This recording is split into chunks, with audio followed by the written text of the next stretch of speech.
ETV ప్రేక్షకులకి నమస్కారం. Triplex detergent soap శుభమస్తు కార్యక్రమానికి స్వాగతం. ఈనాడు శుభమస్తు కార్యక్రమంలోని గ్రహఫల మంచంలో గ్రహాల యొక్క స్థితిగతులు, వాటి యొక్క శుభాశుభ ఫలితాల గురించి పరిశీలిద్దాం.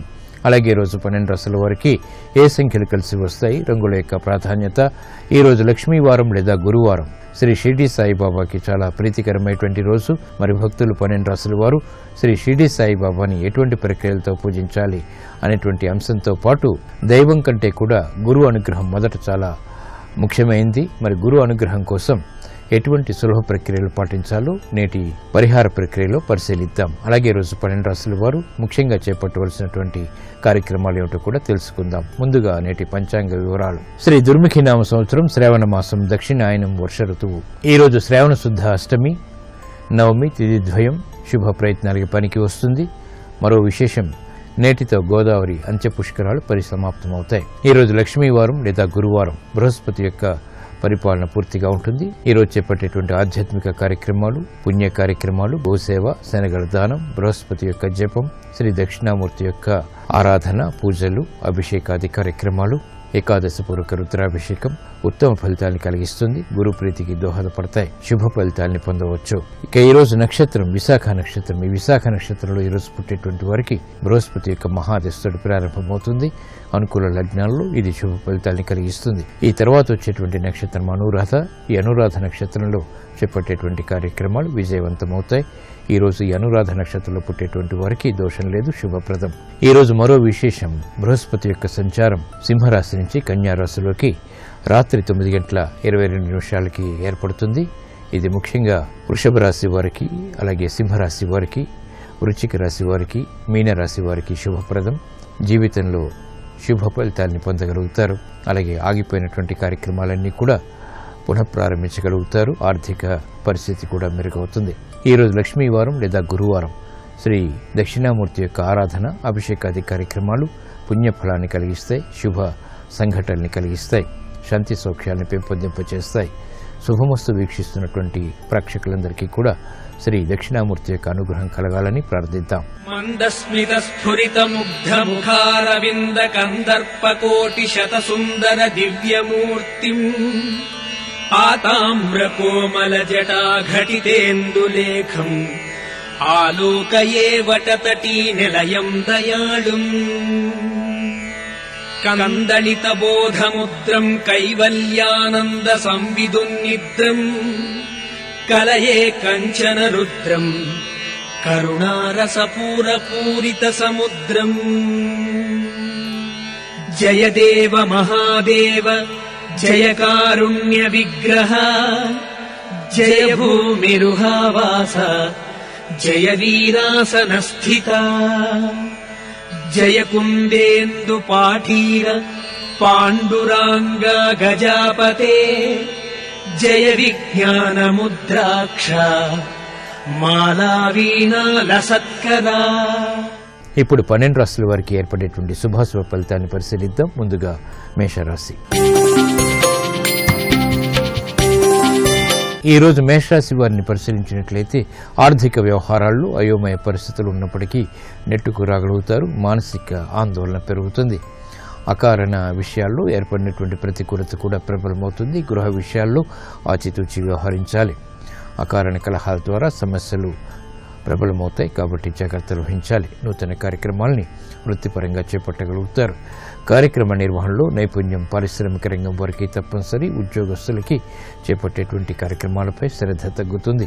మహిళలు అతి శ్రమతో కూడినటువంటి కార్యక్రమాల ద్వారా మాత్రమే విజయాలు సాధించగలుగుతారు. కార్యక్రమ నిర్వహణలో విద్యార్థులకి ఏకాగ్రత తగ్గుతుంది. ఈ రోజు మీ అదృష్ట సంఖ్య 5, ఆకుపచ్చ వర్ణం రక్షణకి దోహదపడుతుంది. గురువారం సందర్భంగా మేషరాశి వారు ఈ రోజు షిర్డీ సాయిబాబాని పూజించి గోధుమ రొట్టెలు నివేదన చేయడం ద్వారా కార్యక్రమాల్లో కార్యసిద్ధి ఏర్పడుతుంది. విద్యా ప్రయత్నాలు ఈ రోజు మీకు ఊరట కలిగిస్తాయి. ఈ రోజు వృషభ రాశి వారిని పరిశీలించినట్లయితే శుభ పరిణామాలు గృహంలో చోటు చేసుకుంటాయి. ఆశాజనకమైనటువంటి వాతావరణం గృహరీత్యా ఏర్పడుతుంది. మానసిక ధైర్యం కలిగి ఉంటారు. రాజకీయ వ్యవహారాల్లో నెగ్గుకు రాగలుగుతారు. బాధ్యతల్ని సక్రమంగా నిర్వహించేటువంటి శక్తి సామర్థ్యాలు ఏర్పడతాయి. ఆర్థిక లావాదేవీలు పారిశ్రామిక రంగం వారికి కలిసి వస్తాయి. వ్యాపార రంగం వారికి నూతన ఒప్పందాల ద్వారా ఆశాజనకమైనటువంటి వాతావరణం కొనసాగుతుంది. విద్యార్థులకి ప్రతిభ పెరుగుతుంది. నూతన ఆశలు మహిళలకు గృహరీత్యా చిగురింపచేసేటువంటి అంశాలు ఆనందాన్ని కలిగిస్తాయి. కార్యక్రమ నిర్వహణలో నైపుణ్యం సినీ రంగం వారికి పెరుగుతుంది. ప్రతిభ క్రీడారంగం వారికి గుర్తింపబడుతుంది. ఈ రోజు మీ అదృష్ట సంఖ్య 3. పసుపు వర్ణం త్వరితగతిని శుభాల్ని కలిగిస్తుంది. గురువారం సందర్భంగా వృషభ రాశి వారు ఈ రోజు శ్రీ షిరిడి సాయిబాబాను విభూతితో పూజించడం ద్వారా ఆశించినటువంటి కోరికలు నెరవేరుతాయి. గృహ సంబంధిత కార్యక్రమాలు ఈ రోజు మీకు అనుకూలం. ఈ రోజు మిథున రాశి వారిని పరిశీలించినట్లయితే మానసిక ఆందోళన ఉన్నప్పటికీ కార్యక్రమాల్ని సానుకూలంగా మరల్చుకోగలుగుతారు. చేపట్టేటువంటి కార్యక్రమాలపై పట్టు తప్పనిసరి. ఆర్థిక సంబంధిత లావాదేవీల విషయంలో సహన ఓర్పు వంటివి తప్పనిసరి. చేపట్టేటువంటి కార్యక్రమాల్లో విముఖత ఉన్నప్పటికీ కార్యసాధనకై చేసేటువంటి వ్యవహారాల్లో విజయాలు ఆలస్యంగా లభిస్తాయి. అభివృద్ధి కార్యక్రమాలను వెంటనే గృహరీత్యా మాత్రం ప్రారంభించగలుగుతారు. మహిళల గృహరీత్యా ఆనందకర పరిస్థితుల్ని ఆహ్వానించగలుగుతారు. కోర్టు సంబంధిత వ్యవహారాల్లో న్యాయవాద వృత్తి వారికి అనుకూలత ఏర్పడుతుంది. శత్రుభీతి తగ్గుతుంది. కార్యక్రమాల్ని వేగవంతంగా పూర్తి చేసేటువంటి ప్రక్రియలు వైద్య వృత్తి వారికి కూడా లాభిస్తాయి. ఈ రోజు మీ అదృష్ట సంఖ్య 1. ఎరుపు వర్ణం ధైర్యాన్ని కలిగిస్తుంది. గురువారం సందర్భంగా ఈ రోజు మిథున రాశి వారు శ్రీ షిరిడి సాయిబాబాను పూజించి ఆవు పాలు నివేదన చేయడం ద్వారా అవమానకర సంఘటనలు కనుమరుగవుతాయి. చిరాకులు కూడా దూరమవుతాయి. ఆర్థిక ప్రయత్నాలు ఈ రోజు మీకు ఊరట కలిగిస్తాయి. ఈ రోజు కర్కాటక రాశి వారిని పరిశీలించినట్లయితే సంబంధ బాంధవ్యాలు మెరుగవుతాయి. ఆర్థిక పరిస్థితిలో ఏర్పడినటువంటి ఆకస్మిక ప్రతికూలత విస్మయాల్ని కలిగిస్తుంది. నూతన బాధ్యతలు పెరుగుతాయి. శ్రమ అధికంగా ఉంటుంది. గృహ సంబంధిత కార్యక్రమాల్లో ఆచితూచి వ్యవహరించాలి. సాహస నిర్ణయాల ద్వారా సమస్యలు ఎదురవుతాయి కాబట్టి జాగ్రత్తలు పాటించాలి. వ్యవహారాల్లో ఏర్పడినటువంటి ప్రతికూలత పారిశ్రామిక రంగం వారికి ప్రబలమవుతుంది. ఆధ్యాత్మిక రంగం వారికి చిరు సమస్యలు తలెత్తుతాయి. వ్యవహారాల్లో చుక్కెదురు పరిస్థితిని సాఫ్ట్వేర్ రంగం వారు ఎదుర్కోవాల్సినటువంటి ఆవశ్యకత ఉంటుంది. బాధ్యతలు సినీ రంగం వారికి పెరుగుతాయి. ఆర్థిక వ్యవహారాల్లో గతంలో చేసినటువంటి పొరపాట్లు వెలుగులోకి వస్తాయి. ఈ రోజు మీ అదృష్ట సంఖ్య 2. తెలుపు వర్ణం ప్రశాంతతను పెంచుతుంది. గురువారం సందర్భంగా కర్కాటక రాశి వారు ఈ రోజు శ్రీ షిరిడి సాయిబాబాని మల్లె పువ్వులతో పూజించడం ద్వారా ప్రశాంత పరిస్థితిని గృహరీత్యా ఆహ్వానించగలుగుతారు. ఆర్థిక లావాదేవీలు సంభాషణలు ఈ రోజు మీకు ఊరట కలిగిస్తాయి. ఈ రోజు సింహరాశి వారిని పరిశీలించినట్లయితే ఆరోగ్య విషయంలో క్రమశిక్షణ ఏర్పడుతుంది. ప్రతికూల పరిస్థితులు దూరమవుతాయి. చేపట్టేటువంటి కార్యక్రమాలపై ఆత్మవిశ్వాసాన్ని పెంపొందింప చేసుకోగలుగుతారు. గతంలో కన్నా మెరుగైనటువంటి పరిస్థితులు ఆర్థికంగా బలాన్ని పెంచుతాయి. రుణ ఒత్తిళ్లు దూరమవుతాయి. కార్యక్రమ నిర్వహణలో నైపుణ్యం పెరుగుతుంది. ఆత్మవిశ్వాసాన్ని పెంపొందింప చేసుకునేటువంటి కార్యక్రమాలను చేపట్టగలుగుతారు. విదేశీ సంబంధిత లావాదేవీలు కూడా కలిసి వస్తాయి. ఆధ్యాత్మిక కార్యక్రమాల ద్వారా ఆధ్యాత్మిక రంగం వారికి ప్రతిభ ఏర్పడుతుంది. సంయమనంతో కూడినటువంటి కార్యక్రమాలు తద్వారా ఆత్మవిశ్వాసాన్ని పెంపొందింప చేసుకోగలుగుతారు. రాజకీయ రంగం వారికి మెరుగైనటువంటి మార్పులు చోటు చేసుకుంటాయి. ఈ రోజు మీ అదృష్ట సంఖ్య 1. ఎరుపు వర్ణం ధైర్యాన్ని కలిగిస్తుంది. గురువారం సందర్భంగా ఈ రోజు సింహరాశి వారు శ్రీ షిరిడి సాయిబాబాని పూజించి పెరుగన్నం నివేదన చేయడం ద్వారా క్రమశిక్షణతో కూడినటువంటి కార్యక్రమ నిర్వహణ తద్వారా విజయాలు చేతికందుతాయి. ఆర్థిక లావాదేవీలు సంభాషణలు ప్రక్రియలు ఈ రోజు మీకు అనుకూలం. ఈ రోజు కన్యారాశి వారిని పరిశీలించినట్లయితే ఆర్థిక విషయాల్లో చిక్కులు ప్రారంభమవుతాయి. నూతన ఒప్పందాల విషయంలో జాగ్రత్తలు వహించాలి. సంబంధ బాంధవ్యాల విషయంలో ఏర్పడినటువంటి ప్రతికూలత ప్రబలమవుతుంది. కార్యక్రమ నిర్వహణలో క్రమశిక్షణ తప్పనిసరి. ఆర్థిక లావాదేవీల విషయంలో కూడా చేపట్టేటువంటి కార్యక్రమాల్లో బాధ్యతలు బాగా పెరుగుతాయి. విదేశీ సంబంధిత లావాదేవీల ద్వారా ఏర్పడినటువంటి ప్రతికూలత పారిశ్రామిక రంగం వారికి ప్రబలమవుతుంది. వ్యాపార రంగం వారు ఆచితూచి నిర్ణయాలు తీసుకోవాలి. ఆర్థిక బలాన్ని పెంపొందింప చేసుకునేటువంటి కార్యక్రమ నిర్వహణలో విఘ్నాల్ని కూడా చవిచూస్తారు. సంబంధ బాంధవ్యాల విషయంలో సినీ రంగం వారికి చిరు సమస్యలు తలెత్తుతాయి. ఈ రోజు మీ అదృష్ట సంఖ్య 5. ఆకుపచ్చ వర్ణం రక్షణకి దోహదపడుతుంది. గురువారం సందర్భంగా ఈ రోజు కన్యారాశి వారు శ్రీ షిరిడి సాయిబాబాను చామంతులతో పూజించడం ద్వారా సమస్యలకు పరిష్కారాలు పొందగలుగుతారు. ఉద్యోగ ప్రయత్నాలు ఈ రోజు మీకు అనుకూలం. ఈరోజు తులారాశి వారిని పరిశీలించినట్లయితే శత్రువుల ద్వారా ఏర్పడినటువంటి ప్రతికూలత ప్రబలమవుతుంది, విభేదాలు ప్రబలమవుతాయి. నూతన కార్యక్రమాల విషయంలో ఏర్పడినటువంటి అభిప్రాయ భేదాలని సవరించుకోలేకపోతారు. స్థిరాస్తి విషయాల్లో అనుకూలత ఏర్పడుతుంది. వ్యాపార నిర్ణయాల్ని వేగవంతంగా మాత్రం తీసుకోగలుగుతారు. బాధ్యతతో కూడినటువంటి కార్యక్రమాలు సినీ రంగం వారికి బాగా కలిసి వస్తాయి. నూతన వ్యవహారాల్లో ఏర్పడినటువంటి ప్రతికూలత క్రీడా రంగం వారికి తగ్గుతుంది. కార్మిక రంగం వారికి అనుకూల పరిస్థితులు ఉంటాయి. వ్యవసాయ రంగం వారికి మాత్రం ప్రోత్సాహం లభిస్తుంది. అనుకూల పరిస్థితులు వైద్య వృత్తి వారికి లాభిస్తాయి. ఈ రోజు మీ అదృష్ట సంఖ్య 1 ఎరుపు వర్ణం ధైర్యాన్ని కలిగిస్తుంది. గురువారం సందర్భంగా ఈ రోజు తులారాశి వారు శ్రీ షిరిడి సాయి బాబాను భక్తి శ్రద్ధలతో పూజించి గోధుమ రొట్టెల్ని నివేదన చేయడం ద్వారా శ్రమ దూరం అవుతుంది, కార్యసిద్ధి దగ్గరవుతుంది. రుణ ప్రయత్నాలు ఈరోజు మీకు అనుకూలం. ఈరోజు వృశ్చిక రాశి వారిని పరిశీలించినట్లయితే మానసిక ఆందోళన పెరుగుతుంది. చేపట్టేటువంటి కార్యక్రమాల్లో ఆర్థికంగా ప్రోత్సాహాన్ని మాత్రం పొందగలుగుతారు. సంబంధ బాంధవ్యాల విషయంలో ఏర్పడినటువంటి సమస్యలకు పరిష్కారాలు పొందగలుగుతారు. విదేశీ సంబంధిత లావాదేవీలు క్రమక్రమంగా యోగిస్తాయి. నూతన బాధ్యతలు గృహరీత్యా చేపట్టగలుగుతారు. ఆశాజనకమైనటువంటి వాతావరణం ఆర్థికంగా కూడా కొనసాగుతుంది. సంబంధ బాంధవ్యాలు పారిశ్రామిక రంగం వారికి బలాన్ని పెంచుతాయి. వ్యాపార రంగం వారు అనుకూల నిర్ణయాల ద్వారా మాత్రమే విజయాలు సాధించగలుగుతారు. లాభదాయకమైనటువంటి కార్యక్రమ నిర్వహణ విద్యార్థులకి అనుకూలిస్తుంది. మహిళలకి ప్రోత్సాహం ప్రారంభమవుతుంది. నూతన వస్తు కొనుగోలు వంటివి ఆనందాన్ని కలిగిస్తాయి. ఈ రోజు మీ అదృష్ట సంఖ్య 3 పసుపు వర్ణం త్వరితగతిన శుభాల్ని కలిగిస్తుంది. గురువారం సందర్భంగా వృశ్చిక రాశి వారు శ్రీ షిరిడి సాయిబాబాని గులాబీలతో పూజించడం ద్వారా మానసిక ధైర్యం పెరుగుతుంది, కార్యసిద్ధి ఏర్పడుతుంది. విదేశీ లావాదేవీలు సంభాషణలు ఈరోజు మీకు అనుకూలం. ఈరోజు ధనుస్సు రాశి వారిని పరిశీలించినట్లయితే అభివృద్ధి కార్యక్రమాల్లో ఆటంకాలని చవిచూస్తారు. కార్యక్రమాల్ని వేగవంతంగా పూర్తి చేయలేకపోతారు. అనుకూల పరిస్థితులకే చేపట్టేటువంటి కార్యక్రమాల్లో విఘ్నాలు తారసపడతాయి. ఆందోళనకర పరిస్థితులు కుటుంబ రీత్యా ఉన్నప్పటికీ నెట్టుకు రాగలుగుతారు. సహనం, ఓర్పు వంటివి తప్పనిసరి. కార్యక్రమాల్ని పారిశ్రామిక రంగం వారు చేపట్టినప్పటికీ ఆలస్యంతో కూడినటువంటి విజయాలు సిద్ధిస్తాయి. వ్యాపార రంగం వారు ఆర్థిక విషయాల్లో ఆచితూచి వ్యవహరించాలి. శ్రమతో కూడినటువంటి కార్యక్రమ నిర్వహణ వైద్య వృత్తి వారికి కొనసాగుతుంది. అభివృద్ధి కార్యక్రమాల్లో క్రీడా రంగం వారికి చిరు సమస్యలు తలెత్తుతాయి. ఆందోళనకర పరిస్థితులు మహిళలకు గృహరీత్యా ఏర్పడతాయి. అయినప్పటికీ నిలదొక్కుకోగలుగుతారు. ఈ రోజు మీ అదృష్ట సంఖ్య 3 పసుపు వర్ణం త్వరితగతిన శుభాల్ని కలిగిస్తుంది. గురువారం సందర్భంగా ఈ రోజు ధనుస్సు రాశి వారు శ్రీ షిరిడి సాయిబాబాను తులసి దళాలతో పూజించడం ద్వారా ఉద్యోగ వ్యవహారాల్లో ప్రతికూల పరిస్థితులు కనుమరుగవుతాయి. ఆరోగ్య పరీక్షలు ఈరోజు మీకు అనుకూలం.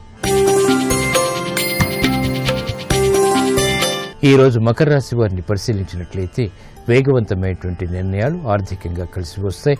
అదృశ్య సంఘటనని గృహరీత్యా ఆహ్వానించగలుగుతారు. గతంలో చేపట్టినటువంటి కార్యక్రమాలు సంపూర్ణంగా పూర్తి చేసేటువంటి శక్తి సామర్థ్యాలు లభిస్తాయి. ఆర్థిక సంబంధిత లావాదేవీల విషయంలో ఏర్పడినటువంటి ప్రతికూలత తగ్గుతుంది. కార్యక్రమాలలో కార్యసిద్ధి ఏర్పడుతుంది. వ్యవసాయ రంగం వారికి అనుకూల పరిస్థితులు, అదృశ్య సంఘటనలు చోటు చేసుకుంటాయి. స్థిరాస్తి రంగం వారికి మెరుగైనటువంటి అవకాశాలు లభిస్తాయి. ఆర్థిక విషయాల్లో కూడా ఆశించినటువంటి ప్రయోజనాలు దక్కుతాయి. మహిళలకి ప్రోత్సాహం లభిస్తుంది. గృహ విషయాల్లో అనుకూలత పెరుగుతుంది. శుభ సంఘటనలు చోటు చేసుకుంటాయి.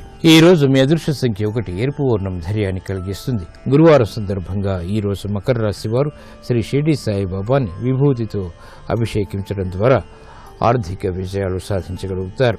ఆర్థిక లావాదేవీలు, సంభాషణలు, ప్రక్రియలు ఈరోజు మీకు అనుకూలం. ఈరోజు కుంభరాశి వారిని పరిశీలించినట్లయితే ఆర్థిక వ్యవహారాల్లో జాగ్రత్తలు వహించాలి. అవమానకర సంఘటనల్ని జీర్ణించుకోలేకపోతారు. కార్యక్రమ నిర్వహణలో ఓర్పు, సహనం వంటివి తప్పనిసరి. అభివృద్ధి కార్యక్రమాల్లో ఆటంకాలు చూస్తారు. నూతన కార్యక్రమాల విషయంలో ఏర్పడినటువంటి విభేదాలు కూడా ప్రబలమవుతాయి. ఆర్థిక వ్యవహారాల్లో పారిశ్రామిక రంగం వారికి జాగ్రత్తతో కూడినటువంటి నిర్ణయాలు తప్పనిసరి. వ్యాపార రంగం వారికి దూకుడు నిర్ణయాల ద్వారా సమస్యలు ఎదురవుతాయి. ఆర్థిక సంబంధిత లావాదేవీల విషయంలో సాఫ్ట్వేర్ రంగం వారికి విభేదాలు తలెత్తుతాయి. కార్యక్రమ నిర్వహణలో మహిళలకు నైపుణ్యం తప్పనిసరి. విద్యార్థులకి ఏర్పడినటువంటి ప్రతికూలత ప్రబలమవుతుంది. విద్యా విషయాల్లో చిక్కులు ఏర్పడేటువంటి సంఘటనలు లేకపోలేదు. ఈ రోజు మీ అదృష్ట సంఖ్య 6. తెలుపు వర్ణం ప్రశాంతతను పెంచుతుంది. గురువారం సందర్భంగా ఈ రోజు కుంభరాశి వారు శ్రీ షిర్డీ సాయిబాబాని పూజించి క్షీరాన్నాన్ని నివేదన చేయడం ద్వారా అవమానకర సంఘటనలు కనుమరుగవుతాయి. రుణ ప్రయత్నాలు ఈ రోజు మీకు అనుకూలం. ఈ రోజు మీనరాశి వారిని పరిశీలించినట్లయితే శుభవార్తలు వింటారు. చేపట్టేటువంటి కార్యక్రమాల్లో ప్రోత్సాహం లభిస్తుంది. వివాహ ప్రయత్నాలు ఫలిస్తాయి. చేపట్టేటువంటి కార్యక్రమాలు ఆర్థిక పరంగా కూడా అనుకూలతను పెంపొందింపచేస్తాయి. సాహస నిర్ణయాలకి ఉపక్రమించగలుగుతారు. ఆత్మవిశ్వాసం పెరుగుతుంది. సంబంధ బాంధవ్యాలు మెరుగవుతాయి. పారిశ్రామిక రంగం వారికి ప్రతికూల పరిస్థితులు తగ్గుతాయి. వ్యాపార రంగం వారికి అనుకూల వాతావరణం ఆర్థిక పరంగా బలాన్ని పెంచుతుంది. కార్యక్రమ నిర్వహణలో నైపుణ్యం మహిళలు ప్రదర్శించగలుగుతారు. ప్రతిభ గుర్తింపబడుతుంది. క్రీడారంగం వారికి విషయాలు సిద్ధిస్తాయి. అనుకూల పరిస్థితులు సాఫ్ట్వేర్ రంగం వారికి కొనసాగుతాయి. గతంలో కన్నా మెరుగైనటువంటి పరిస్థితులు సినీ రంగం వారికి ఆనందాన్ని పెంచుతాయి. ఈ రోజు మీ అదృష్ట సంఖ్య 9. ఎరుపు వర్ణం ధైర్యాన్ని కలిగిస్తుంది. గురువారం సందర్భంగా ఈ రోజు మీనరాశి వారు శ్రీ షిర్డీ సాయిబాబాని పూజించి గోధుమ రొట్టెను నివేదన చేయడం ద్వారా సంబంధ బాంధవ్యాలు మెరుగవుతాయి. సఖ్యత పెరుగుతుంది.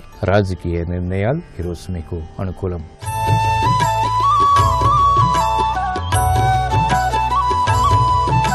ఏ కార్యక్రమాల్లోనైనా కార్యసిద్ధి సాధించాలంటే గురువు యొక్క అనుగ్రహం తప్పనిసరి. గురువు యొక్క అనుగ్రహం ఉంటే దైవానుగ్రహం కూడా ఏర్పడుతుంది. మరి గురువు అనుగ్రహం కోసం ఎటువంటి సులభ ప్రక్రియలు పాటించాలో పరిశీలిద్దాం. గురువు అనుగ్రహం పొందాలి అంటే మీ ఇంటిలో మీరు స్మరించేటువంటి గురుదేవుని ఫోటో ముందు నువ్వుల నూనెతో దీపం వెలిగించాలి. శనగలతో చేసినటువంటి ఏదైనా ప్రసాదాన్ని భక్తి శ్రద్ధలతో నైవేద్యంగా గురువుకి సమర్పించాలి. సంకల్పం చెప్పుకుని హారతి ఇవ్వాలి. ఇటువంటి ప్రక్రియ ద్వారా గురు అనుగ్రహం లభిస్తుంది. తద్వారా దైవానుగ్రహం సులభతరం అవుతుంది. ప్రశాంతత పెరుగుతుంది.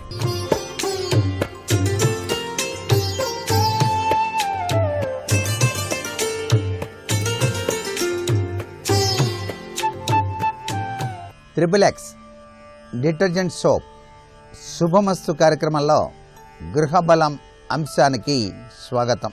ప్రతి ఇంట్లో కూడాను గృహ నిర్మాణం చేసేటప్పుడు సహజసిద్ధంగా నీటి వాడుక రీత్యా బోరింగ్ పంపులు వేసేటువంటి విధి విధానం మనకు కనిపిస్తుంది. ఈ బోరు నీళ్ల ట్యాంకు అనేటువంటివి వాస్తుశాస్త్రంలో అత్యధిక ప్రాధాన్యత ఇస్తున్నాయి. కాబట్టి ఇవి ఎక్కడ ఉంటే సర్వశుభాలు చేకూరుతాయి అనేటువంటి విశేషాంశాన్ని కూడా గమనించాల్సిన పరిస్థితి ఎంతైనా ఉంది. ఈశాన్యంలో ఎక్కడైనా సరే వేసుకోవచ్చు. తూర్పు దిక్కు మధ్య నుండి ఈశాన్యం వరకు కూడాను వేసుకోవచ్చు. ఉత్తర దిక్కు మధ్య నుండి ఈశాన్యం వరకు బోర్లు వేసుకోవడంలో తప్పు లేదు. బోరు వేసేటప్పుడు కొన్ని జాగ్రత్తలు మాత్రం తీసుకోవాలండి. గుమ్మము ఎదురుగా కానీ, కిటికీకి తిన్నగా కానీ, పిల్లర్కు ఎదురుగా కానీ, నిలువుగా వచ్చే గోడకు ఎదురుగా కానీ బోర్ పాయింట్ అనేటువంటిది వేయరాదు. తూర్పు ఈశాన్యంలో కానీ, ఉత్తర ఈశాన్యంలో కానీ బోర్ పాయింట్ ఏర్పాటు చేసుకోవాలి. బోరు వేసుకునేటువంటి ప్రాంతం టాయిలెట్ గొయ్యికి సాధ్యమైనంత వరకు దూరంలో ఉండేటట్టుగా ఏర్పాటు చేసుకోవాలి. డ్రైనేజీ సౌకర్యం ఉన్న పట్టణాలలో అటువంటి అవసరం లేదు. బోరు చుట్టూ కూడా గొయ్యి తవ్వుకొని దానినే నీటి ట్యాంకుగా కూడాను వేసుకోవచ్చు. బోరు కూడా ఇంటి కప్పు కిందకు రాకుండా మరియు ద్వారం తిన్నగా రాకుండా చూసుకోవాలి. బోరుకు బిగించేది చేతి పంపు అయితే సమస్య లేదు. కానీ మోటారు అయితే తప్పనిసరిగా కొన్ని నియమాలు పాటించాల్సిన పరిస్థితి ఎంతైనా ఉంటుంది. చాలామంది నీటి మోటారును ఈశాన్యంలో గోడకు గూడు కట్టి దాని కింద అమరుస్తున్నారు. ఇది ఇంట్లో వారికి అనారోగ్యాల్ని కలగజేస్తుంది సుమా అనేటువంటి విషయాన్ని గుర్తెరగండి. మోటారుకు తూర్పు, ఉత్తరం ఇంటి గోడకు లేదా ప్రహరీ గోడకు ఆనించకుండా ఆగ్నేయంలో కానీ వాయవ్యంలో కానీ ఏర్పాటు చేసుకోవాలి. మోటారు విషయంలో తీసుకోవలసినటువంటి జాగరూకతలో ఇది ముఖ్యమైనది. మీరు బోరింగ్ వేసినప్పుడు ఆ బోరింగ్కు మోటార్ అమరుస్తారే, ఆ మోటార్ అమర్చేటువంటి విధి విధానంలో కూడా జాగ్రత్త అవసరం. ప్రహరీ యొక్క పడమర గోడకు గాని దక్షిణపు గోడకు గాని ఆనేట్లు చేసి గూడు కట్టుకోవచ్చు.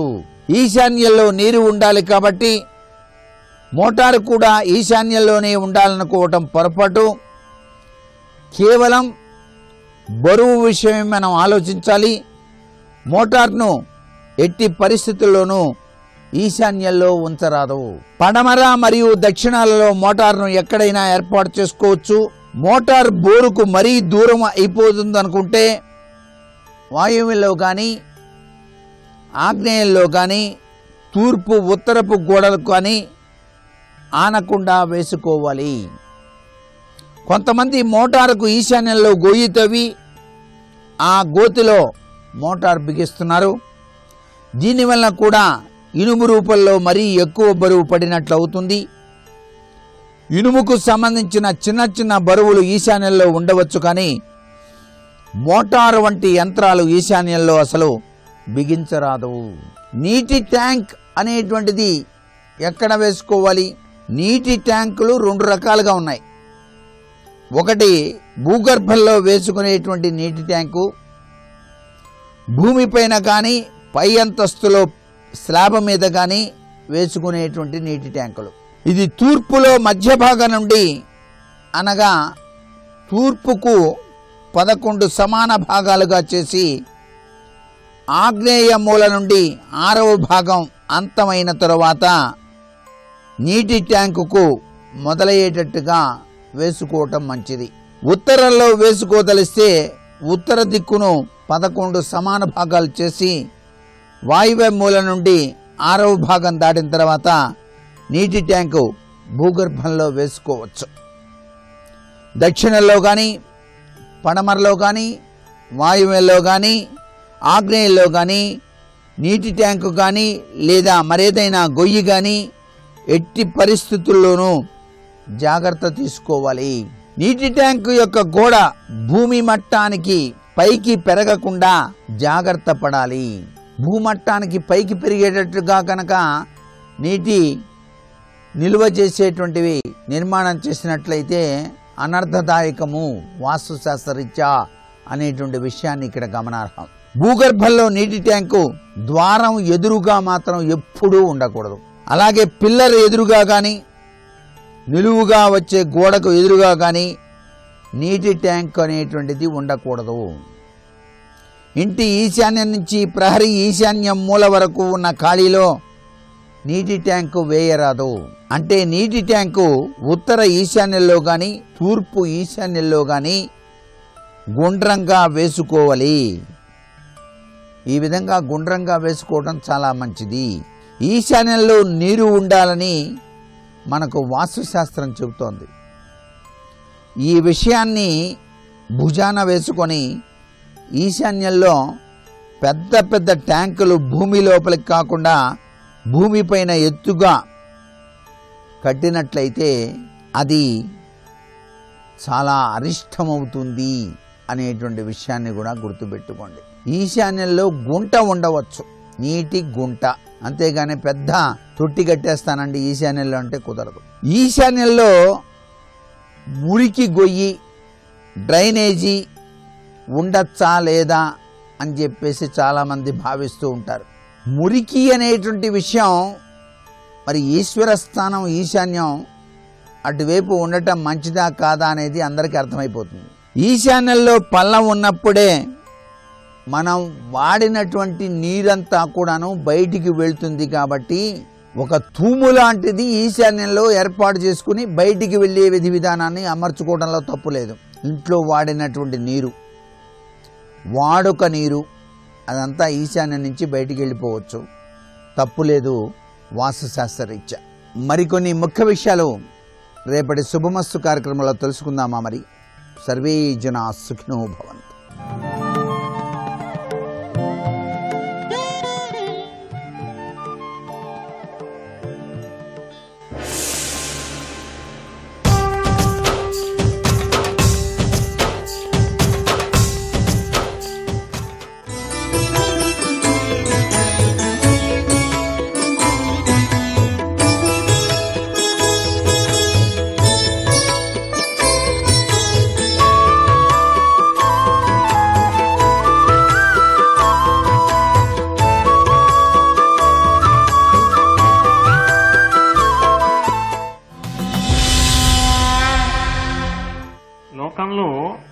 ఒక్కటి ఆలోచించండి, చాలా అందమైన ఆడపిల్ల పుట్టిందనుకోండి, ఆ తల్లి ఎంత సంతోషిస్తుంది, ఆ తండ్రి ఎంత సంతోషిస్తాడు, అన్నదమ్ములు ఎంత సంతోషిస్తారు, బంధువులు ఎంత సంతోషిస్తారు. ఆమెకి తగిన వరుడికిచ్చి ఆమెని పెళ్లి చెయ్యాలని, ఆమె పిల్లపాపలతో సంతోషంగా ఉండాలని, ఆమె వృద్ధిలోకి రావాలని తల్లిదండ్రులకి సహజంగా అనాకారి అయినా కూతురి మీద ప్రేమ ఉంటుందే, అంత అందగత్య కూతురు పుడితే ఆ తల్లిదండ్రులకి ఎంత ప్రేమ ఉంటుంది. అటువంటిది కేవలము ఆమె అందంగా ఉంది కాబట్టి దక్కితే నీకు దక్కాలి, దక్కకపోతే ఆమె అందం ఎవరికి దక్కకూడదని యాసిడ్ పోస్తావా? ఎంత క్రౌర్యం భావనలోది, ఎంత నైత్యం అసలు ఆ భావన, ఎంత దారుణం అందులో. అసలు ఏమైనా అర్థం ఉందా? అంతకన్నా రాక్షసత్వం లోకంలో ఇంకొకటి ఉంటుందా? ఆమె అందంగా ఉంటే నీకు వశపడిపోవాలా, నీకు సొత్తు అయిపోవాలా? అసలు ఆ భావన దారిద్ర్యం అంతకన్నా మృగం గొప్పది కదూ, రాక్షసుడు గొప్పవాడు కదూ, కనీసం శరీరం చేత తెలుస్తాడు. నీకు మనసులో రాక్షసుడు కూర్చుని లేడు, ఎవడిని వాడు సంస్కరించుకోవాలని చెప్పడం. కాబట్టి ఆమె ప్రత్యుత్తరం ఇస్తాం, ఎంత గొప్పగా మాట్లాడింది అన్నా. ఇది ద్రౌపదీదేవి. ఆవిడ ఇంత నీచంగా మాట్లాడదు, భయపడలేదు. ఆమె పాతివ్రత్యం ఆమెకు రక్ష. కానీ బుద్ధి చెప్పాలి కదూ, గడ్డి తిననివాడైతే ఈ ఒక్క మాటకి పాదాల మీద పడిపోవాలి. ఆ బుద్ధి ఉంటే ఇలా ఎందుకు మాట్లాడతాడు? ఆ బుద్ధి ఉంటే సైంధవుడికి స్నేహితుడు ఎందుకు అవుతాడు? ఎంత మూర్ఖులో అర్థం కావట్లా. ఈ మూర్ఖత్వాలు ఎంత ప్రమాదాలు తెస్తాయో చూడండి చివరికి. అన్నా, ఇచట నేనుంటినున్నదాన, నేను ఒక్కదాన్నే కదా నిలబడి ఉన్నాను, స్త్రీని కదా, నీవిచటి కేగుదించుట నియతియగునే. ఎవరో ఒక చోట ఒక్క స్త్రీ నిలబడి ఉంది, ఆమె బాధతో ఏమైనా అరిస్తే నువ్వు వచ్చావు అనుకో, వేరే విషయం. నేనేం పిలవలేదుగా, నేనేం అరవలేదుగా, అంటే నేను సంతోషంగానే ఉన్నాను కదా, నేనేదో పనిలో ఉన్నాను కదా. రథాలు ఆపి ఇక్కడికి రావడం నీకేం పని? ఎందుకు వచ్చావు? కాల్చేసిందా నిట్ట నిలువునా ఈ రెండు మాటలతోటి? వాడు మనిషి అయితే ఏం చేయాలి? వెంటనే భూమి మీద పడావిడికి నమస్కారం చేయాలి. అమ్మా, జీవితాంతానికి సరిపడ ధర్మభిక్ష పెట్టాం, జీవితంలో ఇటువంటి తప్పు చేయనని చెప్పాలి. అంటే అసలు మారడం అన్నది సైంధవుడికి వాడి స్నేహితులకి జీవితంలో అలవాటుగా లేదు. చెప్పకుండా చెప్తున్నారు, వాళ్ళు మారరు ఏం జరిగినా. కాబట్టి సుతవతిని, ఇంకొకటి తెలుసా, నేను బిడ్డల తల్లిని. ధర్మవతి, నేను ధర్మమును నిరంతరము ఆశ్రయించి ఉన్నదానను. ప్రతి మాట పైకి ఎంత మధురంగా మాట్లాడినా లోపల ఎన్ని రాక్షస భావములున్నాయో అన్నిటికీ ఆమె జవాబు చెప్తాను.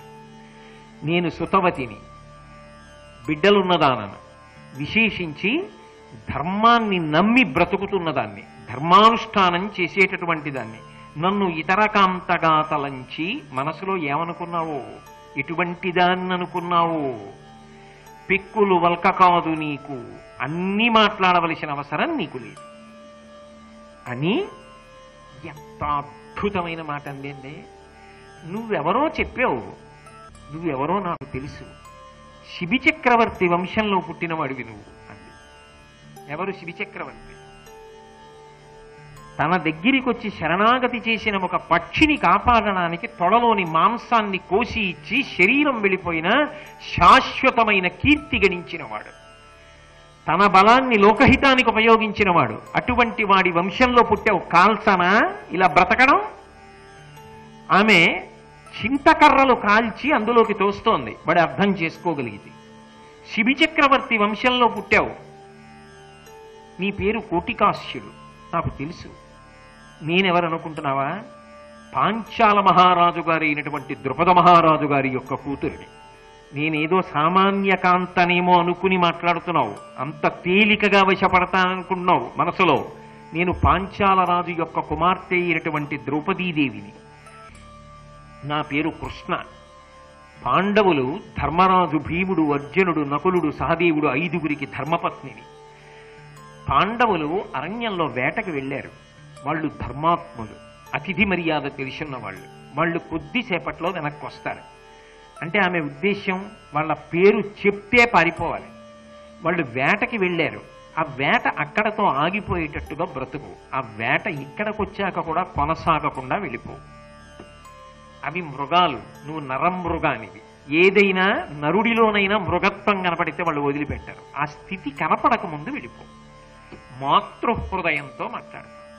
సుందరకాండలో సీతమ్మ ఎలా మాట్లాడిందో మహాతల్లి ద్రౌపదీదేవి కూడా అలా మాట్లాడింది. తృణమంతరత కృత్వా ప్రత్యువాచ శిశిస్మిత నివర్తయ మనోమత్త స్వజనే క్రియతాం మనః అంటుంది కదా సీతమ్మ. అలా వాళ్ళు తిరిగి వచ్చేస్తారు. ఇప్పుడే వేటకెళ్ళారు.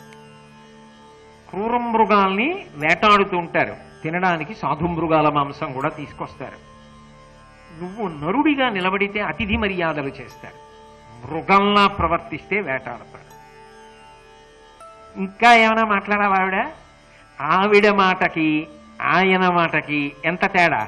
అన్ని మాటలు చెప్పాడు. ఆవిడ ఓ చిన్న పద్యం చెప్పి 4 మాటలు చెప్పింది.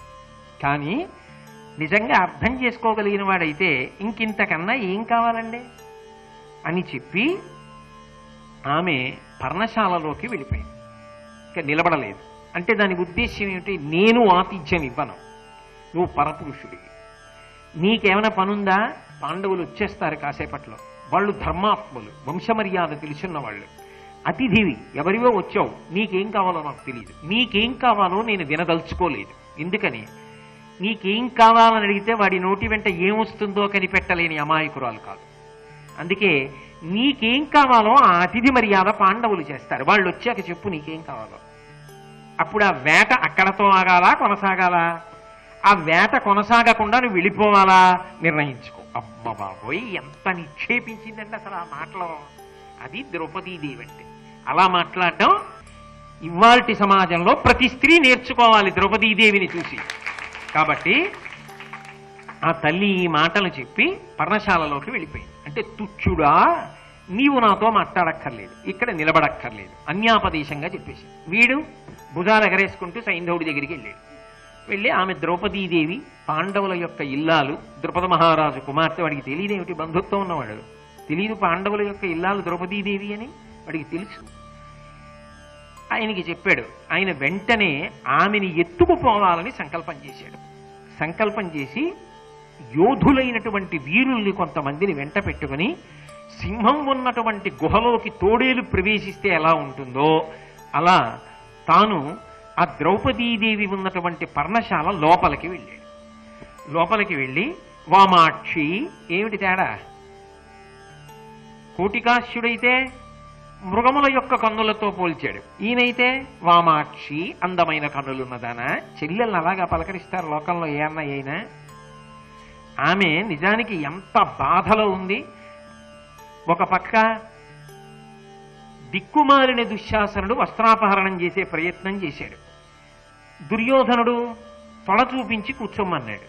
కర్ణుడు ఓడిపోని భక్తని 6వ వాణ్ణి చూసుకో అన్నాడు. ఆమె మనసు ఎంత గాయపడి ఉంది. అటువంటి దాని దగ్గరికి వెళ్ళి అరణ్యవాసం చేస్తూ ధర్మాన్ని పట్టుకుని బ్రతుకుతున్న ఒక స్త్రీ, అందున చెల్లెలి దగ్గరికి వెళ్ళి అందమైన కన్నులున్నదానా అని పిలుస్తాడా? ఇంకా హింస అన్నదానికి కత్తి, విషము అవి అవసరం అండి? మాట చాలు మనిషిని ఇబ్బంది పెట్టడానికి. మాట చాలు మనిషిని అపారమైనటువంటి బాధకి గురి చెయ్యడానికి. ఇవాళ బాగుంటుందేమో, కానీ దాని పాపం అనుభవంలోకి వచ్చినప్పుడు మాత్రం నిన్నెవరూ రక్షించలేరు. అది నిన్నొక్కడితో వదిలిపెట్టదు.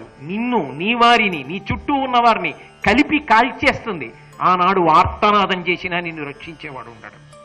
కాబట్టి ఆమె దగ్గరికి వెళ్ళి వామాక్షి, నీకు కుశలమే, నీ మనసెవ్వారియందు నిత్య ప్రేమంబై మెరయు అట్టి సొబగులు నీ మగలేవురకు ఇప్పుడు నెమ్మదియమదిన్. నిరంతరము ద్రౌపది, నీ మనసు ఏ 5గురి యందు ప్రవర్తిస్తూ ఉంటుందో, అంటే అది సక్రమంగా మాట్లాడినట్లుందా ఎక్కడైనా? అమ్మా భర్తలు కుశలమా అని అడగడం వేరు. నీ మనసు నిరంతరం ఏ 5గురి యందు ప్రవర్తిస్తూ ఉంటుందో, అంటే 5గురు భర్తలు కావలసి వచ్చినటువంటి ఆడదానివి, అంతటి కామము కలిగిన దానివి అన్న భావన అందులో ఆవిష్కృతమవుతోందా లేదా? ఈ 5గురి యందు నీ మనసు ఎప్పుడూ తిరుగుతూ ఉంటుందో వాళ్ళు క్షేమమా? ఏమిటా అడగడం అసలు? అంటే వాళ్ళ పేరెత్తేటప్పటికి మనసులో వైముఖ్యం. వాళ్ళు పొందిన సంతోషం తాను పొందలేకపోతున్నాను. తనకి హృదయేశ్వరి కాదు కదా, ఆమె చెల్లెలని గుర్తించలేకపోతున్నాడు. చెల్లెలిగా ఇటువంటి చెల్లెలు నాకు అనగలిగితే వేరుగా ఉండేది జీవితం. నీ మగలేవురకు ఇప్పుడు నెమ్మదియమదిన్. ఇప్పుడు సంతోషంగా ఉన్నారా వాళ్ళందరూ? అంటే ఏమిటి దాని అర్థం? అన్యాపదేశంగా ఏమిటంటే, కౌరవులు అన్ని ఊడగొట్టి అరణ్యానికి పంపించేస్తే వాళ్ళతో తిరగబడి యుద్ధం చేయలేక, రాజ్యం పొందలేక అరణ్యానికి వచ్చి ఇలా తిరుగుతూ ఏవో దొరికినవి తింటూ ఇదిగో ఈ పర్ణశాలలో బతుకుతున్నారే, దీంతో తృప్తి పడిపోయి సంతోషంగా ఉన్నారా? అంటే ఏ పౌరుష పరాక్రమాలు ఉన్నా వాళ్ళకి నువ్వు ఇల్లాలేంటి? ఎత్తి పొడుపు మాట. ఇది స్పష్టతని పొందుతుంది తర్వాత. అంటే ఆర్తి అందుకుందో లేదో, అందుకని ఇదే మాటని మార్చి అనువాదం చేసి మాట్లాడతాడు, ఇంకా స్పష్టంగా మాట్లాడతాడు అప్పుడు. అంటే కామాతురాణం నభయం నలజ్జ. ఒకసారి మనసు స్వస్థతని కోల్పోయి అర్థం లేని కోర్కెల వైపుకు వెళ్ళిపోతే మాట మీద అదుపు తప్పిపోతుంది. అంటే ఆవిడ చూసింది, లోపలికి వచ్చాడు కదా పర్ణశాలలోకి. ఆమెకి తెలుసు ఎవరాయన, అన్నగారు. పాండవులకి ఎవరు? బావమరిది. బావమరిది ఇంటికి వస్తే బావలు ఎంత గౌరవంతో ప్రవర్తిస్తారు, ఎంత ప్రేమతో ప్రవర్తించాలి. లోకంలో మహోత్కృష్టమైనటువంటి అనుబంధాల్లో ఒకటి ఏది అంటే బావమరిదిల యొక్క అనుబంధం. అందుకే బావమరిది బతకగోరుతాడు అంటారు. ఎప్పుడు మా బావగారు బాగుండాలని, ఆయుర్దాయం కలగాలని మనసులో కోరుకుంటూ భగవంతుడి దగ్గర వ్రతం చేసినా, నోము చేసినా, ఎన్నడైనా సరే ఆడపిల్ల అన్నదమ్ములు ఏం కోరుకుంటారు అంటే మా బావగారు బాగుండాలని కోరుకుంటారు. ఎందుకని అంటే ఆ బావగారు బాగుంటే చెల్లెలు పసుపు కుంకాలతో సంతోషంగా ఉంటుంది. భర్త కన్నా సంతోషం స్త్రీకి ఏముంటుంది? అందుకే బావమరిది బ్రతక కోరుతాడు. కాబట్టి బావమరిది కదా, స్వయంగా దుస్సల భర్త కదా, ఆయన వచ్చినప్పుడు తాను ఆతిథ్యం ఇవ్వకపోతే పాండవుల మర్యాద ఎలా నిలబడుతుంది? ఆ ఇంటి ఇల్లాలుగా ఆమె ఆతిథ్యం ఇవ్వాలి కదా. అందుకే ఇంత దుర్మార్గుడు కోటికాస్యుడు పంపిస్తే వచ్చినవాడని తెలిసిన్నప్పటికీ ఆమె ధర్మమునందు వైక్లభ్యం చెందాల. పో బయటికి అనలేదు ఆవిడ.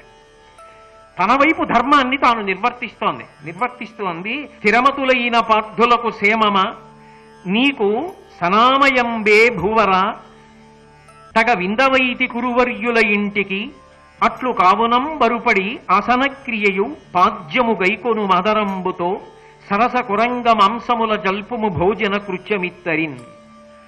పాండవులు క్షేమంగా ఉన్నారయ్యా ఐదుగురు. ఆయన ఎంత వికారంగా అడిగినా ఆవిడ అంత సకారంగా, మర్యాదగా, సాత్వికంగా చెప్పింది. పాండవులు ఐదుగురు క్షేమంగా ఉన్నారు. నువ్వు కుశలంగా ఉన్నావా? నువ్వు మాకు అతిథివి. వాళ్ళు లేకపోయినా నేను ఆతిథ్యం ఇవ్వాలి. ఎందుకని అంటే నువ్వు నాకు అన్నవరసమైనటువంటి వాడివి. కాబట్టి ఆసన క్రియ, కూర్చో. అదే కోటికాస్యుడైతే పిలవలా, సైంధవుడు కాబట్టి పిలిచింది. కూర్చో, ఆసనం మీద కూర్చో. కూర్చుని పాద్యముగైకొను, కాళ్ళు కడుక్కో. ఇదిగో నీళ్ళు ఇస్తున్నాను, కాళ్ళు కడుక్కో. ఆదరంబుతో, ప్రేమతో కాళ్ళు కడుక్కో సంతోషంగా. సరస కురంగ మాంసముల జల్పుము భోజన కృత్యమిత్తరిన్. వండిన కూర, అన్నం అన్నీ ఉన్నాయి, భోజనం చేయండి. ఇంటికి వచ్చినప్పుడు బావమరిది గౌరవం ఏంటి? బావగారు భోజనం చేయండి అంటాడు. అందుకని భోజనం చేయండి. అన్నగారికి చెల్లెలు ఎంత ప్రేమతో పెట్టాలో అంత ప్రేమతో అన్నం పెట్టడానికి సిద్ధపడింది ఆ తల్లి. వేటవోయినారు విభులు ఇప్పుడు ఒత్తురు, వారు వచ్చి నీకు వలయునట్టి ప్రియములాచరింప ప్రీతుడవై మరి ఇష్టజనుల నీవు ఏవు మనగా. అరణ్యంలో వేటకెళ్లారు నా భర్తలు ఐదుగురు. ఇందాక చెప్పాగా, తూర్పుగా ధర్మరాజు, దక్షిణంగా భీముడు, పశ్చిమంగా అర్జునుడు, ఉత్తరంగా నకుల సహదేవులు వెళ్ళారు. వచ్చేస్తారు కొద్దిసేపట్లో, చాలాసేపు అయింది వెళ్ళి. వాళ్ళు వచ్చిన తరువాత నీకు ప్రియమైనటువంటి ఆతిథ్య క్రియలు మరికొన్ని చేస్తారు. అంటే కూర్చుని మాట్లాడడం ఎక్కువసేపు, ఇటువంటివి ఏమైనా ఉంటే వాళ్ళు చేస్తారు. నేను చెల్లెల్ని కాబట్టి అన్నం పెడతాను, అన్నం తిను. ఆ తరువాత నీ ఇష్టజనులు బయట ఎవరో ఉన్నారు కానీ స్నేహితులు, వాళ్ళతో కలిసి వెళ్ళిపోదు గారివి. ఎంత మర్యాదగా, ఎంత ధర్మానికి కట్టుబడి ఆవిడ మాట్లాడింది. మాట్లాడితే సైంధవుడు అన్నాడు, అనవుడు సైంధవుండనియే అంబుజలోచన నీవు మాకు చేయు అతిథ పూజలన్నీయును ఒక్కటనైన కొరంతలేక వచ్చినవియ మన్మధాస్త్రముల చిక్కున గారియ వందెడెందము ఇంక నన్ను కృతార్థు చేయుము తగన్ రథమెక్కుము లెమ్ము నిమ్మితోన్. నువ్వు నాకు ఆతిథ్య మర్యాదలన్నీ చేసేసినట్టే. నా మీద మన్మథబాణాలు పడ్డాయి, తాళలేకపోతున్నాను. కాబట్టి నా మనసు తృప్తి పొందేటట్టుగా, నేను సంతోషించేటట్టుగా చెయ్యడానికి బయలుదేరు, రథం ఎక్కు, మనం వెడదాం అన్నాడు. ఎంత తేలికో చూడండి, ఎంత తేలిగ్గా మాట్లాడాడో చూడండి. అని ధరణీరాజ్యము గోలుపోయి ఘనకాంతార స్థలీవాసులై సరివారెల్లను నవ్వ కుచ్చిత దశా సంప్రాప్తిమయ్యున్న ముష్కరులం పార్థులం కొల్చినం కలది సౌఖ్యము ఎంతయున్ బెలవై తరవిందానన శ్రీవిహీనుల గరం బద్ధింతురే కామినుల్. ఇప్పుడు స్పష్టంగా మాట్లాడుతున్నాడు. ఇందాక చెప్పిన పద్యాన్ని ఇప్పుడు స్పష్టంగా చెప్తున్నాడు. అంటే ఆయన అంటాడు, రాజ్యమా పోయింది, ధరణీ రాజ్యము కోల్పోయి ఘనకాంతార స్థలీవాసులై ఎక్కడో అరణ్యంలో బతుకుతున్నారు ఈ పాండవులు 5.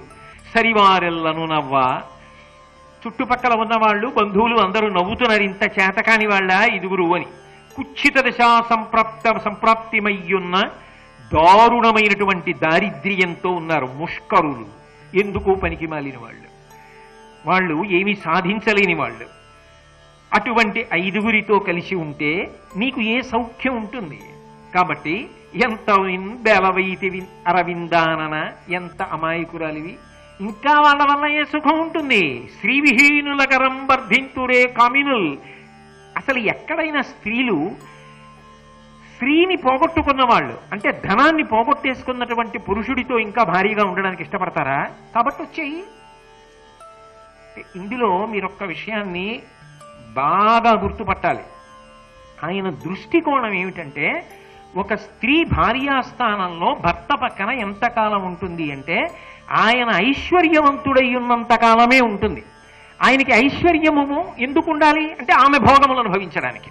ఇప్పుడు ఆయన ఐశ్వర్యభ్రష్టుడు అయ్యాడు అనుకోండి, కారణం చేతనైనా ఆమె ఇక ఆ స్థానమునందు ఉండదు. ఐశ్వర్యవంతుడైన వాడు ఎవరుంటాడో వాడిని వెతుక్కుంటూ వెళ్ళిపోతుంది. అది స్త్రీకి స్వభావం అంటున్నాడు. ఇది ఎంత దారుణ ప్రవృత్తి అంటే, ఆయన దృష్టిలో స్త్రీ అంతే.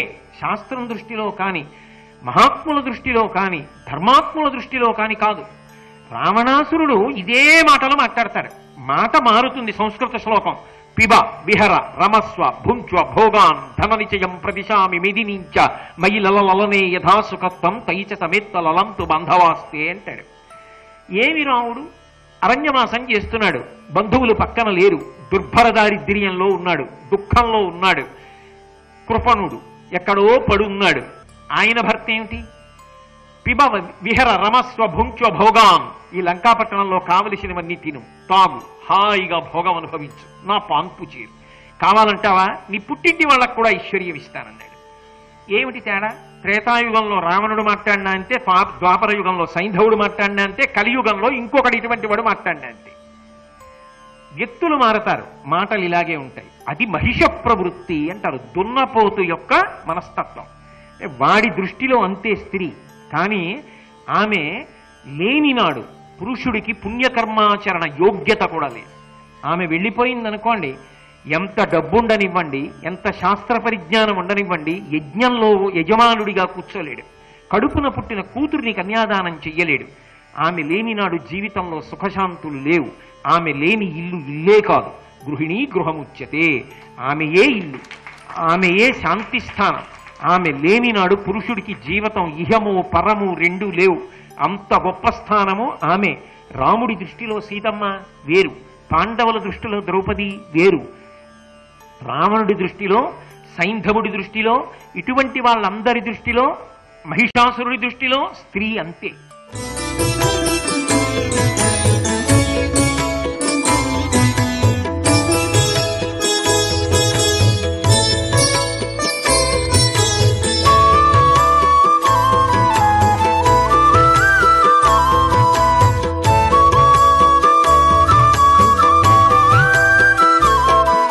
సర్వం శ్రీ ఉమామహేశ్వర పరబ్రహ్మార్పణమస్తు.